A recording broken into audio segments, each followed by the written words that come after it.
আপনার বাড়িতেও কি বিরিয়ানির ডিমান্ড লেগেই থাকে? তাহলে চটজলদি প্রেসার কুকারে এইভাবে বিরিয়ানি বানিয়ে নিন। আমি ফারসিনা হোম কুক চ্যানেলে আরও একটা নতুন রেসিপি নিয়ে চলে এসেছি আপনাদের কাছে। আপনারা কেমন আছেন? আশা করছি সবাই খুব ভালো আছেন, আমিও ভালো আছি। চলুন দেখে নেওয়া যাক আজকের রেসিপিটা। আজ আমি বানাচ্ছি প্রেসার কুকার বিরিয়ানি। তার জন্য একটা বড় কুকার নিয়ে নিয়েছি, মধ্যে আমি দিয়ে দিলাম পরিমাণ মতো তেল। আমি রান্নাটা সাদা তেলে করছি, আপনারাও সাদা তেলে করার চেষ্টা করবেন। এরপর আমি আলুর মধ্যে দিয়ে দিচ্ছি পরিমাণ মতো লবণ দিয়ে আলুগুলো একদম লাল করে ভেজে নেব। আপনারা চাইলে আলুটা অন্য কোনো কড়াইতেও ভেজে নিতে পারেন, কিন্তু আমি এখানেই কুকারেই ভেজে নিচ্ছি। বেশ ভালো করে লাল করে আলুগুলোকে ভেজে তুলে নেব। আপনারা বাড়িতে কে কে এইভাবে কুকারে বিরিয়ানি বানিয়ে খেয়েছেন কমেন্ট করে অবশ্যই জানাবেন। আর আজকের রেসিপিটা স্কিপ না করে সম্পূর্ণ ভিডিওটা দেখার অনুরোধ রইল। আশা করছি আজকের রেসিপিটা আপনাদের খুব ভালো লাগবে। দেখুন আলু বেশ ভালো করে ভাজা হয়ে গেছে, তুলে নিয়েছি। এরপর আমি কুকারের মধ্যে দিয়ে দিচ্ছি পেঁয়াজটাও আমি ভালো করে বেরেস্তা করে তুলে নেব। আর আপনারা কে কোথা থেকে আমার রেসিপি দেখছেন কমেন্ট করে অবশ্যই জানাবেন। আর আমার ভিডিও যদি আপনাদের ভালো লেগে থাকে তাহলে ভিডিওটিতে লাইক ও বেশি বেশি করে শেয়ার করে দেবেন। আর আমার চ্যানেলটিকে সাবস্ক্রাইব করে আমার পাশে থাকবেন। দেখুন পেঁয়াজও বেশ ভালোভাবে বেরেস্তা করে আমি তুলে নিয়েছি। এরপর আমি তেলের মধ্যে দিয়ে দিচ্ছি গোটা গরম মশলা। তার মধ্যে আছে তেজপাতা, গোটা জিরে, এলাচ, দারচিনি, গোল, সব মশলাগুলো দিয়ে আমি একটু হালকা করে ভেজে নেব যতক্ষণ না পর্যন্ত সুন্দর একটা স্মেল আসছে। এরপর আমি এর মধ্যে চিকেনে মশলা মাখিয়ে রেখেছিলাম লঙ্কার গুঁড়ো, লবণ আর সামান্য আদা রসুন বাটা দিয়ে চিকেনটা ম্যারিনেট করে রেখেছিলাম। চিকেনটাও আমি দিয়ে দিলাম। চিকেনটাও বেশ একটু হালকা করে ভেজে নেব যতক্ষণ না পর্যন্ত চিকেনের কালারটা চেঞ্জ হয়ে আসছে। দেখুন বেশ একটু হালকা করে ভেজে নিয়ে আমি তুলে নেব। তারপর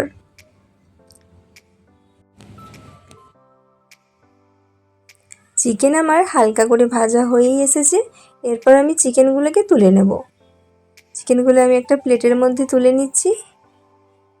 আপনারা তেলের মধ্যে পেঁয়াজ দিয়েও তারপরে চিকেনটা ভেজে একবারে রান্নাটা করে নিতে পারেন, কিন্তু আমি আগে চিকেনটা একটু হালকা করে ভেজে তুলে নিলাম।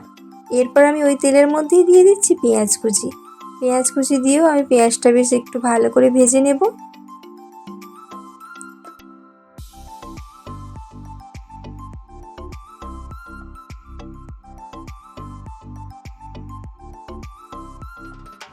পেঁয়াজও আমি বেশ হালকা করে ভেজে নিয়েছি। এরপর আমি এর মধ্যে দিয়ে দিচ্ছি গুঁড়ো মশলা, পরিমাণ মতো লবণ, ধনের গুঁড়ো, জিরের গুঁড়ো আর লঙ্কার গুঁড়ো। আপনারা এখানে হলুদটা দেবেন না, হলুদ দিলে বিরিয়ানিটা খেতে একদম ভালো লাগে না। মশলাগুলো দিয়ে দিলাম পরিমাণ মতো আদা রসুন বাটা। সব মশলা দিয়ে ভালোভাবে কষিয়ে নেব। দিয়ে দিচ্ছি আমি সামান্য একটু পানি, যাতে মশলাটা পুড়ে না যায়। মশলা পুড়ে গেলে বিরিয়ানির টেস্টটাই একদম নষ্ট হয়ে যাবে। সেজন্য আমি সামান্য একটু পানি দিয়ে মশলাটা ভালোভাবে কষিয়ে নিচ্ছি। মশলাটা বেশ ভালোভাবে কষানো হয়ে গেছে আমার। দেখুন মশলা থেকে বেশ ভালো তেল ছেড়ে এসেছে। এরপর আমি এর মধ্যে অ্যাড করে দেব ভেজে রাখা চিকেনগুলো আমি দিয়ে দিলাম। চিকেন দিয়েও ভালোভাবে কষিয়ে নেব। চিকেনের পিসগুলো আপনারা এখানে একটু বড় সাইজের রাখবেন, না হলে চিকেন একদম গলে যাবে। ভালোভাবে কষিয়ে নিচ্ছি আমি চিকেনটা। আপনারা একবার হলেও এই রেসিপিটা বাড়িতে বানিয়ে দেখবেন। ছোট থেকে বড় সবাই এটা খেতে খুব পছন্দ করবে, আর খুব তাড়াতাড়ি এই বিরিয়ানিটা বাড়িতে বানিয়ে নেওয়া যায়।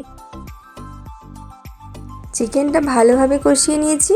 এরপর আমি এর মধ্যে অ্যাড করে দিচ্ছি ভেজে রাখা আলু দিয়েও খুব ভালোভাবে কষিয়ে নেব আরও একবার।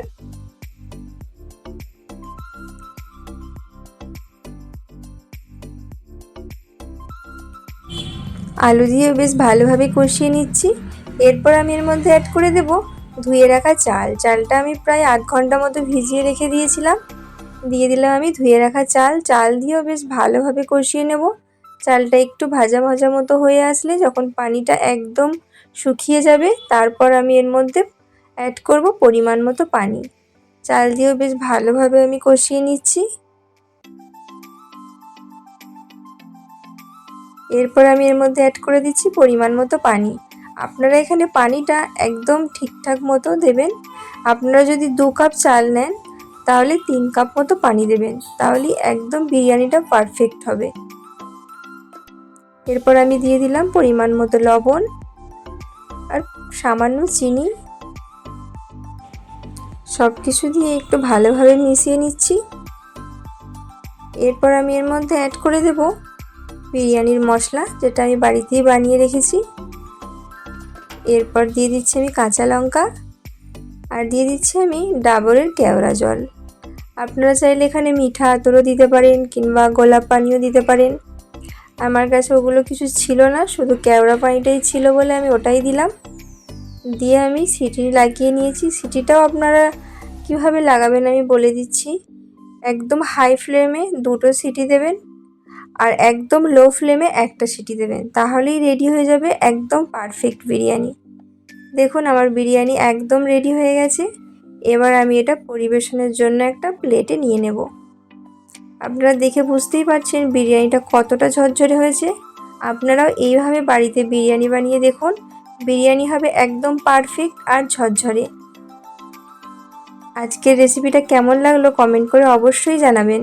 ওপর থেকে আমি দিয়ে দিলাম একটু পেঁয়াজ বেরেস্তা, আর আমি এটা রায়তার সঙ্গে পরিবেশন করছি। আপনারা চাইলে অন্য কিছুর সঙ্গেও এটা পরিবেশন করতে পারেন, কিন্তু এর সঙ্গে শুধু রায়তা কিংবা স্যালাডটাই যায়। দেখুন আমার একদম রেডি হয়ে গেছে। আজকের রেসিপি কেমন লাগলো কমেন্ট করে অবশ্যই জানাবেন। আবার দেখা হবে নতুন একটা রেসিপির সঙ্গে। আপনারা সবাই ভালো থাকবেন, সুস্থ থাকবেন।